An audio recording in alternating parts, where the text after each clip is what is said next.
नमस्कार विद्यार्थी मित्रांनो, सेल्फ स्टडी विथ महाराष्ट्रमध्ये आपलं स्वागत आहे। तर मित्रांनो, आता सध्या पुरवठा निरीक्षक, कारागृह विभाग आणि MIDC या परीक्षा आहेत आपल्यासमोर। पुरवठा निरीक्षक ची एक्झाम आहे ती 26 तारखेपासून सुरू होणार आहे। त्याचा टाइम टेबल त्यांनी दिलेला आहे। ओके, कारागृह विभाग त्यानंतर लागणारच आहे। आणि सगळ्यात महत्त्वाचं म्हणजे MIDC ची एक्झाम जी आहे तिची डेट अजून फिक्स झालेली नाही आहे आणि ती एक्झामची जी डेट आहे ती ज्यावेळेला आपल्याला समजेल त्यावेळेला आपण यूट्यूबवर त्याबद्दल अपडेट टाकूच। सो त्यासाठी तुम्ही आपल्या यूट्यूब चॅनलला सबस्क्राईब करून ठेवा, म्हणजे कसं की तुम्हाला मी व्हिडिओ टाकल्यावर अपडेट मिळून जाईल। ओके, तर आत्ता या लेक्चरचं सांगायचं झालं तर कसं असतं की मराठी व्याकरण, आता मराठी व्याकरणमध्ये सगळ्यात बेस्ट सोर्स जो असतो तो म्हणजे मोरा वाळिंबे।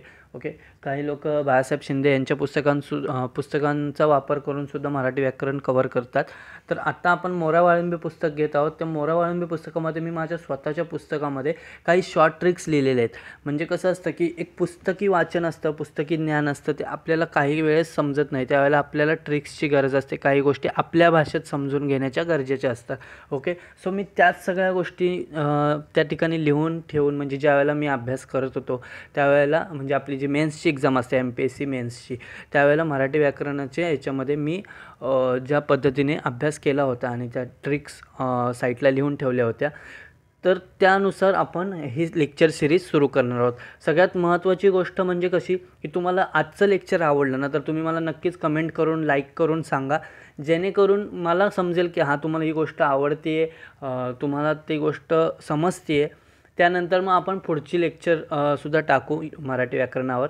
ओके, सो आजपासून आपण हे सुरू करतो आहे। तर चला तर मित्रांनो, वेळ न घालवता आजच्या या लेक्चरला सुरुवात करूया। आता काही गोष्टी अशा असतात की ना, पूर्ण पुस्तक ज्यावेळेला आपल्याकडे येतं त्यावेळेला आपण स्टार्ट टू एंड वाचत असतो। स्टार्ट टू एंड वाचायची एवढी गरज नाही आहे, काही गोष्टी आपण फक्त आपल्या नॉलेजसाठी वाचून घेतल्या, ठीक आहे, त्यावर कधी ना कधी प्रश्न येतो, पण कंपल्सरी येतो असं नाही आहे। आत्ता सध्याचं जर बघायला गेलं TCS pattern, IBPS pattern, so ह्याच्यामध्ये कसं आहे की काही बेसिक गोष्टी आहेत ना, त्या गोष्टींवर प्रश्न विचारले जात नाहीत। ओके, बघायला गेलं तर कसं असतं की मराठी व्याकरणामध्ये जे काही मेन गोष्टी आहेत ना, ज्या आता आपण लेक्चर घेताना तुम्हाला समजून येतील कुठल्या मेन गोष्टी आहेत त्या। ओके, आता या ठिकाणी तुम्ही पाहू शकता शब्दविचार। आता डिरेक्टली मी हा टॉपिक घेतलेला आहे। ओके, डिरेक्टली हा टॉपिक घेण्याचं कारण हे, कारण की ह्या अगोदर जे आहे की स्वर, व्यंजन, ह्या सगळ्या गोष्टींवर प्रश्न कमी विचारत आहेत। जर तुम्ही आत्तापर्यंत जर पेपर तुम्ही पाहिले असतील तर त्यावर प्रश्न कमी विचारत आहेत। सो माझं असं म्हणणं आहे की तुम्ही ह्या गोष्टी वाचून घ्या, त्या गोष्टी लेक्चरमध्ये समजावून वेळ वाया घालवण्यापेक्षा आपण डिरेक्टली मुद्द्यावर हात घालूया। ओके, तर चला तर मित्रांनो, आजच्या या लेक्चरला सुरुवात करूया। आता सगळ्यात महत्त्वाचं म्हणजे कसं असतं, आता हा शब्दविचार टॉपिक आहे, ह्याच्यामध्ये त्यांनी काय सांगितलेलं आहे की एक सेकंड आपण जाऊ दे, हां या ठिकाणी पाहूया की त्यांनी काय सांगितलं, तोंडावाटे निघणाऱ्या मूलध्वनींना आपण वर्ण असे म्हणतो। कधी कधी असा प्रश्न आलाच की वर्ण म्हणजे काय, तर त्यासाठी आपण हा टॉपिक लिहिला काय की तोंडावाटे निघणाऱ्या मूलध्वनींना आपण वर्ण असे म्हणतो। हे ध्वनी कागदावर लिहून दाखवताना आपण विशिष्ट चिन्हे वापरतो। ध्वनींच्या चिन्हांना आपण अक्षरे म्हणतो। पहिल्यांदा वर्ण असतो, ओके, तोंडावाटे निघतात त्यांना मूलध्वनींना आपण वर्ण म्हणतो। ज्यावेळेला ते आपण लिहून ठेवतो त्यावेळेला त्याचं अक्षर होतं। ओके, आता ते ब, द, क ही 3 अक्षर आहेत। आता ती 3 अक्षरे मिळून त्यांना अर्थ प्राप्त झाला की त्याचा शब्द तयार होतो। ओके, त्याचा शब्द तयार होतो। म्हणजे कसं, अगोदर वर्ण असतो जो तोंडातून निघतो, त्यानंतर मग त्याचा म्हणजे ते ज्यावेळेला आपण लिहितो त्यावेळेला ते अक्षर असतं, आणि जे अक्षर एक अक्षर एकामागोमाग ज्यावेळेला आपण जोडतो आणि त्याचा एक अर्थ निर्माण होतो त्यावेळेला त्याला शब्द असे बोलतात। ओके, आता ही झाली एक पहिली कन्सेप्ट। आता कसं असतं, शब्द आणि पद हे 2 गोष्टी आहेत। हां, जर पाहायला गेलं तर शब्द आणि पद ह्या 2 गोष्टी। आता ह्याचं उदाहरण त्यांनी दिलेलं आहे, ते कशा समजून घ्यायच्या। आता या ठिकाणी बघा, एखाद्या शब्दाला किंवा शब्दसमूहाला पूर्ण अर्थ प्राप्त झाला तर त्याला आपण वाक्य असे म्हणतो। ओके, आता हे शब्द आहेत, म्हणजे अगोदर वर्ण होते, मग अक्षर, मग शब्द। आता हे शब्द एकामागोमाग आले आणि त्याचं एक वाक्य तयार झालं ना की त्याला आपण त्या वाक्याला एक अर्थ निर्माण झाला तर त्याला आपण वाक्य असे बोलतो। ओके, त्या शब्दांच्या समूहाला एक अर्थ प्राप्त झाला की आपण त्याला वाक्य म्हणतो। ठीक आहे, आता पुढे पाहूया। त्यांनी ते उदाहरण दिलं बघा, बदक पाण्यात पोहते, हे त्यांचं एक उदाहरण आहे या वाक्यात 3 पदे आहेत. ओके, म्हणजे बदक पाण्यात पोहते, हे 3 पदे आहेत. पद व शब्द यात थोडा फरक आहे. पाणी हा शब्द आहे आणि पाण्यात हे पद आहे. आता ते कसं की बघा, वाक्यात वापरताना शब्दाच्या मूळ स्वरूपात बदल करून त्या शब्दाचे जे रूप तयार होते त्यास पद बोलतात. हां, हे मी समजावतो तुम्हाला. ओके, पण व्याकरणात पदांना देखील स्थूलमानाने शब्द असे म्हणतात. शब्दांना पदे म्हटले जाते. आत्ता कसं त्यांनी सांगितलं आहे, आता ह्या ठिकाणी बघा, इथे मी लिहून ठेवलं आहे. आता मूळ शब्दाला प्रकृती म्हणतात. ओके, मूळ शब्द म्हणजे कसं, बदक, हा मूळ शब्द आहे. आता त्याला प्रत्यय लागून झालेल्या शब्दाला विकृती तयार होते. म्हणजे कसं, ह्याला प्रत्यय लावूया आणि आता बघूया, बदकाने हे पद तयार झालं, ह्याची विकृती झाली शब्दाची. म्हणजे अगोदर बदक होतं, त्याची विकृती झाली आणि त्यानंतर जे शब्द झालं त्याला पद बोललो आपण. हेच त्यांनी त्यांच्या भाषेमध्ये, तशा पुस्तकी भाषेमध्ये दिलेलं आहे. ओके, आता इथे बघा, इथे शब्दाच्या मूळ रूपाला म्हणजे प्रकृतीला ने हा प्रत्यय लागून स्वातीने हे रूप झाले, त्याला विकृती असे म्हणतात. आपण सुद्धा बघितलं, बदकाने, बदकला ने प्रत्यय लागून बदकाने म्हणजे विकृती झाली, त्यानंतर पद निर्माण झाले. ओके, आता इथे जास्त वेळ बघा कसं असतं माहिती आहे का, कुठलीही कन्सेप्ट समजून घ्यायची असते तर समजून घ्यायची आणि पुढे निघून जायचं, तिथे सारखं भरकटत बसायचं नाही. त्यामुळे काय होणार माहिती आहे का, आपला वेळ निघून जातो. आता मराठी व्याकरण जर मी हे, आता कसं असतं माहिती आहे का, मी जर वाचायला गेलं ना, तर आता तुम्ही वाचायला गेल्यावर तुम्हाला एक वेळ लागेल पूर्ण पुस्तक वाचायला. मी वाचायला गेल्यावर मी काय करतो, की अच्छा हे हायलाईट केलेलं आहे, ओके, त्यानंतर हे समजून घ्यायचं, ओके, झाली कन्सेप्ट, नंतर मग पुढे जायचं, त्यानंतर मग पुढचे कन्सेप्ट समजून घ्यायचे, झालं, पुढे जायचं. असं करत करत माझं अर्धा तासामध्ये पूर्ण मराठी व्याकरण होतं आहे ना मित्रांनो. मला असं जास्त लोड घ्यायची गरजच पडत नाही त्याच्यामध्ये. ओके, आता बघा, आत्ता इथे आपल्याला एका छोट्याशा गोष्टींमध्ये कन्सेप्ट, आता ही जी कन्सेप्ट आहे ना मी तुम्हाला सांगितली, ते तुम्ही कधीच विसरू शकणार नाही. ओके, पुढे पाहूया आपण. आता शब्दांच्या जाती. ओके, आता शब्दांच्या जाती कुठल्या कुठल्या आहेत, तर नाम आहे.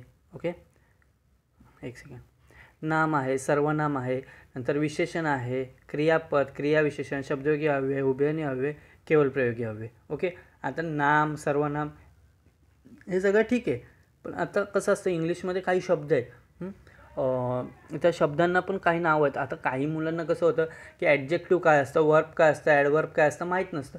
त्यामुळे मी ह्या ठिकाणी लिहून ठेवलेलं, की मला पण सुद्धा समजत नव्हतं, त्यामुळे मला ह्या गोष्टींचा नंतर फायदा झाला. आता ॲडजेक्टिव्ह म्हणजे काय असतं, तर ॲडजेक्टिव्ह म्हणजे विशेषण असतं. वर्ब म्हणजे काय, तर वर्ब म्हणजे क्रियापद. ॲडवर्ब म्हणजे काय, क्रियाविशेषण. प्रिपोजिशन म्हणजे शब्दयोगी अव्यय. कंजक्शन म्हणजे उभयनिष्ठ अव्यय आणि इंटरजेक्शन म्हणजे केवळ प्रयोगी अव्यय. ओके, ही कन्सेप्ट तुमची क्लिअर झाली. आता पुढे पाहूया, की आता कसं असतं माहिती आहे का, नाम म्हणजे काय, तर वाक्यात येणाऱ्या शब्दांपैकी जे प्रत्यक्ष असलेल्या काल्पनिक वस्तूंची किंवा त्यांच्या गुणांची नावे असतात ना, त्यांना नाम बोलतात. आता वाक्यामध्ये नामांची पुनरावृत्ती टाळण्यासाठी जी गोष्ट वापरली जाते त्याला सर्वनाम बोलतात. म्हणजे कसं असतं, आता एक समजा, बदक पाण्यात पोहते, बदक सुंदर दिसते, बदक असं, बदक तसं, हे बदक लावण्यापेक्षा आपण काय बोलू शकतो, बदक पाण्यात पोहते, ते सुंदर असते, ते पांढऱ्या कलरचे असते, असं खूप साऱ्या गोष्टी आपण सर्वनामाचा वापर करून त्या चांगल्या पद्धतीने एकमेकाला सांगू शकतो. कारण की कसं, सतत त्या नामाचा उच्चार केला तर इरिटेटिंग वाटतात ते जे काही वाक्य असतात ते. सो आपण तिथे सर्वनाम वापरतो. हीच जी कन्सेप्ट असते ती ह्या ठिकाणी त्यांनी पूर्ण लेंथमध्ये खूप साऱ्या गोष्टी समजावत त्यांनी दिलेली असते. ओके, पुढे सांगूया. ॲडजेक्टिव्ह म्हणजेच विशेषण. आता विशेषण काय असतं, की नामाबद्दल अधिक माहिती सांगते. आता कसं असतं, की नामाबद्दल अधिक माहिती सांगतात आणि सोबतच त्याचे क्षेत्र मर्यादित करतात. त्याला आता समजा बदक, आता बदक कसं आहे, पांढरं आहे, तर पांढरं हे विशेषण आहे. ओके, पांढरा कलर हे विशेषण आहे बदकाचं. बदक म्हटल्यावर खूप सारे कलरचे बदक असतात. खेळण्यातले पिवळे बदक असतात, नंतर करड्या कलरचे बदक असतात, पांढरे बदक असतात. नक्की कुठलं बदक, पण बदक म्हणजे पांढरे बदक हे विशेषण तिथे जोडलेलं आहे. आता क्रियापदची व्याख्या कधी कधी विचारतात. ओके, ह्या गोष्टी, हे जे काय आहे ना, ह्याच्या व्याख्या मी हायलाईट करून ठेवलं का, कारण की व्याख्या विचारतात. जे शब्द क्रिया दाखवून वाक्याचा अर्थ पूर्ण करतात त्यांना क्रियापद बोलतात. वाक्याचा अर्थ पूर्ण करणाऱ्या शब्दांना क्रियापद बोलतात. इझी, बसतो, जाईल, आहे. ओके, आता क्रियाविशेषण. आता क्रियापदाची विशेष माहिती सांगतात ना, त्याला क्रियाविशेषण म्हणतात. म्हणजे मी चाललो आहे, मग कधी चाललो आहे, आत्ता चाललो आहे, उद्या चाललो आहे, आज जाणार आहे की काल गेलो आहे, काय मग कसं, मग ते क्रियाविशेषणने आपल्याला समजतं. ओके. आता सगळ्यात महत्त्वाचं म्हणजे शब्दयोगी अव्यय. आता शब्दयोगी अव्यय कसे असतात, जे शब्द नामांना किंवा सर्वनामांना जोडून येतात व वाक्यातील शब्दांचा संबंध दाखवतात त्यांना शब्दयोगी अव्यय म्हणतात. एवढं सगळं लक्षात नाही ठेवायचं. कसं असतं माहिती आहे का, की ह्या ठिकाणी बघा, झाडाखाली, तिच्याकरिता, त्याच्यासाठी. आता ह्याच्यामध्ये ना एखाद्या गोष्टीला लागून एखादं शब्द आला तर त्याला शब्दयोगी अव्यय बोलायचं. बस, सिम्पल. आयुष्यात दुसरं काहीच करू नका. झाडाखाली, झाडाच्या वर, घराच्या मागे, घराच्या पुढे, सगळं काही शब्दयोगी अव्यय आहे. ओके. आता पुढे पाहूया. उभयान्वयी अव्यय म्हणजे कंजक्शन्स. कंजक्शन म्हणजे काय, जे शब्द, दोन शब्द किंवा दोन वाक्य यांना जोडतात त्यांना उभयान्वयी अव्यय म्हणतात. म्हणजे कसं, मी आणि तो. ओके. मी आणि तो, ससा आणि कासव, हे सगळे आहेत ना. मला चहा आणि कॉफी हवी आहे, मी तिथे गेलेलो परंतु ती गोष्ट घडलीच नाही, किंवा मला तिथे जायचं आहे म्हणून मी तिथे गेलो. हे दोन शब्द आहेत, दोन वाक्य आहेत, ह्यांना जोडण्यासाठी ज्या गोष्टी वापरतात, जे शब्द वापरतात त्यांना उभयान्वयी अव्यय बोलतात. ओके. पुढचं पाहूया. केवळ प्रयोगी अव्यय म्हणजेच इंटरजेक्शन्स. ओके. आता कसं असतं माहिती आहे का, आपल्याला आपल्या भावना असतात, त्या भावना व्यक्त करायच्या असतात. म्हणजे अरे बापरे, आई शपथ, काय झालं माहिती आहे का, हे जे का भावना व्यक्त करण्यासाठी मी जे शब्द वापरतोय ना, अरे बापरे, वा वा वा वा, किती मस्त ना, हे जे काय आहे ना ते उभयान्वयी अव्यय आहेत. ओके. हे तुम्हाला समजलं असेल. आता ह्या कन्सेप्ट मी तुम्हाला आपल्या भाषेमध्ये एक मित्र म्हणून तुम्हाला असं समजवलं आहे. ओके. म्हणजे मी शिकवत गेलेलो नाही आहे तुम्हाला, मी हे समजवत चाललो आहे. ओके. आता किती वेळ झाला आहे आपला? 11 मिनटं झालेले आहेत. ओके. आता काय होतं की एखादा शब्द असतो ना, तो वाक्यामध्ये निरनिराळे कार्य करतो. आता निरनिराळे कार्य म्हणजे काय, आता या ठिकाणी बघा, दशरथाने कैकेयीला 2 वर दिले. आता या ठिकाणी वर म्हणजे काय, आशीर्वाद दिले समजा. तर आशीर्वाद, हे वर हा शब्द तिथं वापरून ते नाम आहे. ओके. आता त्याचं क्रियापद पण वापरू शकतो. तू त्या राजपुत्राला वर. ओके. त्याच्यानंतर शब्दयोगी अव्यय म्हणून पण वापरू शकतो, पक्षी झाडावर बसतो म्हणून. ओके. त्यानंतर अव्यय साधित म्हणजेच वरची खोली लहान आहे, म्हणजे कुठल्याही पद्धतीने एखादा शब्द, सगळे नाही बरं का, एखाद दुसरे शब्द असतात ते आपण वापरू शकतो. आता या ठिकाणी त्यांनी सांगितलं बघा, वरील वाक्यात वर हा एकच शब्द विविध कार्य करतो म्हणून त्या शब्दाला नाम, क्रियापद, शब्दयोगी अव्यय, विशेषण अशी नावे दिलेली असतात. ओके. तर ह्या सगळ्या गोष्टी आहेत त्या पुस्तकातून वाचून घ्या. सगळ्यात महत्त्वाचं म्हणजे जर तुमच्याकडे वेळ असेल, हे आपले रिव्हिजन आहे त्यामुळे मी पटपट घेतो. तुम्हाला कन्सेप्ट समजवणं, तुम्हाला समजणं गरजेचं आहे. वेळ घालवणं, सगळं काही डिटेलमध्ये सांगणं हे महत्त्वाचं नाही आहे. कारण की कसं असतं माहिती आहे का, की सगळं आहे आपल्या ह्या, आता कसं आपल्या ह्या जनरेशनमध्ये सगळं काही, खूप साऱ्या गोष्टी अवेलेबल आहेत, पण त्यातल्या महत्त्वाच्या गोष्टी घेणं खूप गरजेचं आहे. आणि महत्त्वाच्या गोष्टी घेऊन आपण पास होऊ शकतो. आपण सगळंच घेत बसलं, हे उचल ते उचल, हे उचल ते उचल, तर त्याने आपण पास नाही होत. त्याला आपली लालसा बोलतात. ती सगळंच वाचायचं आहे बाई, मला सगळं वाचायचं, पुरं पुस्तक कंप्लीट काय, नाही, पूर्ण पुस्तक कंप्लीट करून पास होतच नाही. कारण की तुझ्याकडं नॉलेजचा भरमा आहे, पण तुला काय विचारणार आहे तेच माहीत नाही आहे ना. त्यामुळं सगळं करत बसू नका, जे इम्पॉर्टंट आहे ते करा. ओके. आता शब्दांच्या जाती. ओके. शब्दांच्या जातीमध्ये कसं असतं, आता शब्दांच्या रूपामध्ये कुठल्या कुठल्या गोष्टींमुळे बदल होत असतो ते ह्या ठिकाणी सांगितलेलं आहे. कसं, आता शब्दांच्या जातींमध्ये कसं होतं की लिंगामुळे बदल होतो, वचनामुळे बदल होतो, विभक्तीमुळे बदल होतो. तर त्याच्यामध्ये नाम, सर्वनाम, विशेषण, क्रियापद यांच्यामध्ये तो बदल होत असतो. त्यामुळे ह्या लोकांना काय बोलतात, नाम, सर्वनाम, विशेषण, क्रियापद ह्यांना बोलतात विकारी शब्द. आणि ज्या गोष्टी बदलत नाहीत त्यांना बोलतात अविकारी शब्द. ओके. त्यांना काय बोलतात, अविकारी शब्द. आता अविकारी शब्द कुठले आहेत, जे मी तुम्हाला अव्यय सांगितले ना, शब्दयोगी अव्यय, उभयान्वयी अव्यय आणि केवळ प्रयोगी अव्यय, ह्या गोष्टी अविकारीमध्ये येतात. कारण की त्या कधीच बदलत नाहीत. म्हणजे ती झाडावर बसली, तो झाडावर बसला, किंवा ते झाडावर बसले, कोणाला काहीच फरक पडत नाही, कोणी का बसणार. शब्दयोगी अव्यय तो अविकारी आहे, त्याने काहीच, कुठं लिंग वापरा, वचन बदला, काही, कोणाला काही फरक नाही पडत. अविकारी तर अविकारी. आणि विकारी म्हणजे काय, ज्याने फरक पडतो. फॉर एक्झाम्पल, माकड झाडावर बसले, किंवा तिचा अर्थ समजा माकडीन झाडावर बसली, हां, तर क्रियापद चेंज होते बघा, लक्षात घ्या.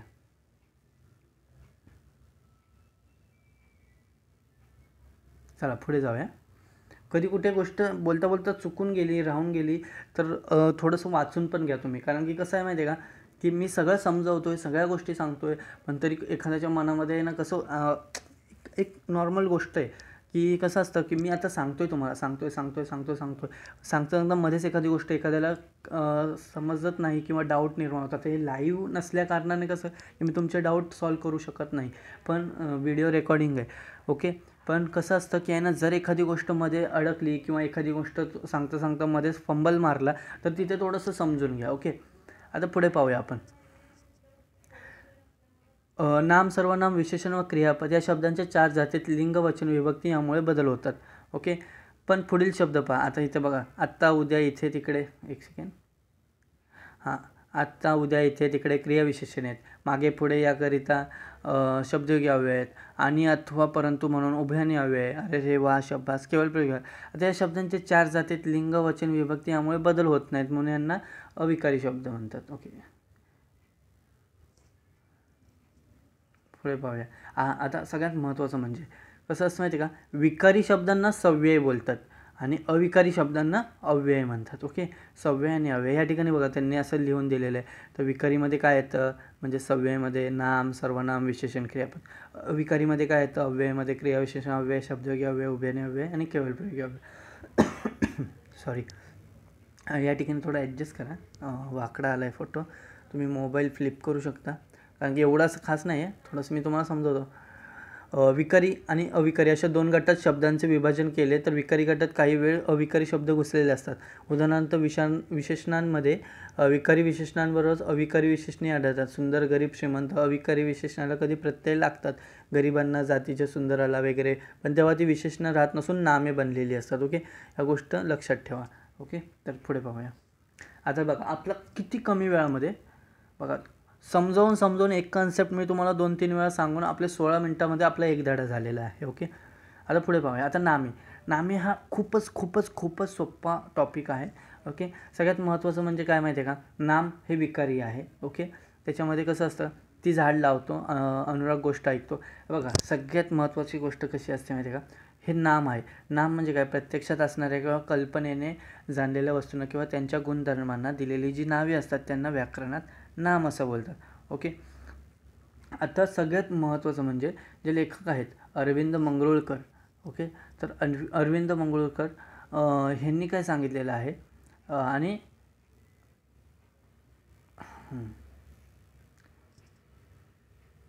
अरविंद मंगरुळकर आणि श्री अर्जुन वाडकर यांनी नामाची व्याख्या करताना म्हटलं आहे की वास्तव अथवा मानससृष्टीतील इंद्रियग्रम्य आणि मनोगम्य वस्तू ज्या शब्दांना बोधित होतात त्यांना नाम असे म्हणतात. ओके, ही कन्सेप्ट तेवढी लक्षात ठेवा. आता नामांचे वर्गीकरण होते कशात, तर धर्मीवाचक आणि धर्मवाचक. धर्मीवाचक कुठले, तर सामान्य नाम आणि विशेष नाम. ओके, आणि धर्मवाचक कुठले, तर भाववाचक नाम. ओके, ह्या गोष्टी लक्षात घ्या. धर्मीवाचकमध्ये काय येतं आणि धर्मवाचकमध्ये काय येतं हे इग्नोर करा. हे थोडंसं आमच्या लहान मुलाने केलेलं आहे. आमच्या घरात एक लहान मुलगा त्याने. हां, तर धर्मीवाचक नाम. आता गुण म्हणजे काय, तर गुण म्हणजेच धर्म. आता गुण ज्यामध्ये असतो तो धर्मीवाचक. ओके, तर कुठलाही गुण स्वतंत्रपणे अस्तित्वात नसतो, जो कुठल्या ना कुठल्या पदार्थात, वस्तूत, व्यक्तीत असतो. म्हणून ज्या नामांनी गुण धारण करणाऱ्या प्राण्यांचा व पदार्थांचा व त्यांच्या समुदायांचा बोध होतो त्या नामांना धर्मीवाचक नाम म्हणतात. आता त्याच्यामध्ये काय होतं की सामान्य नाम आणि विशेष नाम. ओके, ह्या 2 गोष्टी आहेत. आता सामान्य नाम काय असतं की एकाच जातीच्या समान गुणधर्मामुळे त्या वस्तूला सर्वसामान्य जे नाव दिलेलं जातं त्यांना सामान्य नाम बोलतात. ओके, तर सामान्य नाम कसं असतं की समुदायवाचक नाम असतात, त्याच्यात पदार्थवाचक नाम असतात. ओके, तर त्याच्यामध्ये सगळ्यात महत्त्वाचं काय असतं की जातीवाचक आणि गटवाचक नाम असतात. हे म्हणजे कसं, एखाद्या जातीला ते प्रोड्यूस करतात किंवा एखाद्या गटाला ते असं दर्शवतात की वाघ म्हटल्यावर पूर्ण वाघ येतात त्यामध्ये. ओके, त्यामुळे आपल्याला लगेच समजून येतं की अच्छा हे सामान्य नाम आहे. तर स्वतःचा स्वतंत्र अर्थ असतो त्याला, स्वतःचे लिंग वचन असते, अनेकवचन होते त्याचे. आता पदार्थवाचक नाममध्ये काय असतं, सोने, तांबे, दूध, साखर, कापड हे संख्येशिवाय इतर परिमाणांनी मोजण्याचे पदार्थ जे आहेत ते पदार्थवाचक नाम असतात. ओके, पण मराठीमध्ये या सर्वांची गणना सामान्य नामातच होते.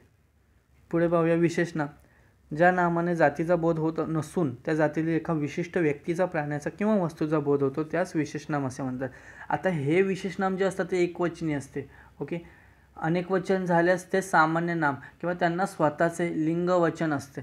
विशेष नाम हे व्यक्तिवाचक असते, सामान्य नाम हे जातीवाचक असते. आता हे मी का सांगतोय, कारण की हे तुम्हाला पहिला ऑप्शन, दुसरा ऑप्शन, तिसरा ऑप्शन अशा पद्धतीने व्याख्यांमध्ये सुद्धा येऊ शकतं, त्यामुळे सांगतो. ओके. विशेष नाम हे त्या व्यक्तीचे अथवा वस्तूचे स्वतःचे नाव असते, ते केवळ खुणेकरिता ठेवलेले नाव असते. सामान्य नाम हे त्या जातीतील सर्व वस्तूत असलेल्या समान गुणधर्माला दिलेले नाव असते. सामान्य नाम हे त्या जातीतील सर्व वस्तूंना लागू पडते. विशेष नाम हे एकट्याचे असते. ओके. आता या ठिकाणी तुम्हाला दिलेलं आहे बघा, सामान्य नाम कुठलं आणि विशेष नाम कुठलं.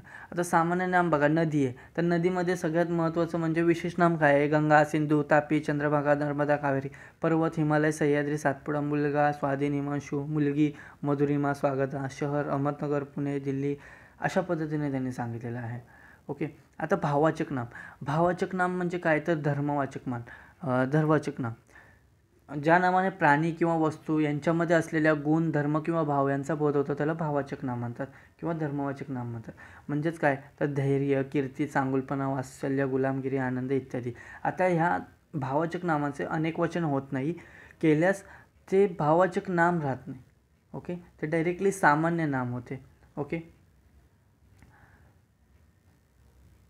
आता या ठिकाणी बघा, त्याचे वैशिष्ट्य पाहूया आपण. पदार्थांना गुण किंवा धर्म हा स्वतंत्र किंवा वेगळे असत नाहीत. तो कोणत्याही जड वस्तूच्या अथवा व्यक्तीच्या आश्रयाने राहतो. भाववाचक नामांना वेगवेगळे अस्तित्व नसते, मात्र कल्पनेने ते आहे असे मानून त्याला नाव दिले जाते. पदार्थाच्या गुणाबरोबर स्थिती किंवा क्रिया दाखवणाऱ्या नामांना भाववाचक नाम म्हणतात. आता वार्धक्य, बाल्य, तारुण्य, मरण हे शब्द पदार्थाची स्थिती दाखवतात. धाव, हास्य, चोरी, उड्डाण, नृत्य ही क्रियेला दिलेली नावे आहेत. ओके. पुढे पाहूया. नामांविषयी थोडंसं काही महत्त्वाचं आहे ते जरा पाहूया आपण. आता सामान्य नाम किंवा विशेष नाम यांनी प्रत्यक्ष किंवा काल्पनिक प्राणी किंवा वस्तू यांचा बोध होतो. भाववाचक नामाने प्राणी किंवा वस्तू यांचा बोध होत नसून त्यांच्यातील गुणांचा किंवा धर्मांचा बोध होतो. ह्या ठिकाणी तुमच्या कन्सेप्ट क्लिअर होणार आहेत. सामान्य नामाचे अनेक वचन होऊ शकते, पण विशेष नामे आणि भाववाचक नामे ही एकवचनीच असतात. भाववाचक नामांचे अनेक वचन केल्यास तीही सामान्य नामेच समजावी. ओके. इथं स्टार. तसेच सामान्य नामांपैकी पदार्थवाचक नामे एकवचनीच असतात. आता नामांचे मुख्य प्रकार पाहूया. सामान्य नामे. आता सामान्य नामे म्हणजे काय, मुलगा, फूल, घर. आता त्याच्यामध्ये काय आहे, समुदायवाचक नाम, कळप, घड, समिती. आता इथं पाहूया पदार्थवाचक नाम, सोने, तांबे, साखर. विशेष नाम, राम, हिमालय, गंगा. आणि इथं भाववाचक नाम, ज्याची गुणस्थिती आणि क्रिया दर्शवली जाते. धैर्य, कीर्ती, चांगुलपणा, तारुण्य, धाव, हास्य, चोरी. आता या ठिकाणी वृद्ध काय आहे, तर वृद्ध ही स्थिती आहे. स्थिती आहे, त्यामुळं वृद्ध हे भाववाचक नाम आहे, लक्षात ठेवा. आता नामांचे वर्गीकरण धर्मीवाचक असे होते, तर नामांचे सामान्य नाम, विशेष नाम आणि भाववाचक असे 3 प्रकार पडतात. आता तुम्हाला प्रश्न विचारतील की नामांचे किती प्रकारात वर्गीकरण होते, तर त्यावेळेला 2 प्रकारात होते. ओके. आणि त्याचे प्रकार किती पडतात, नामाचे प्रमुख 3 प्रकार पडतात. आता भाववाचक नामे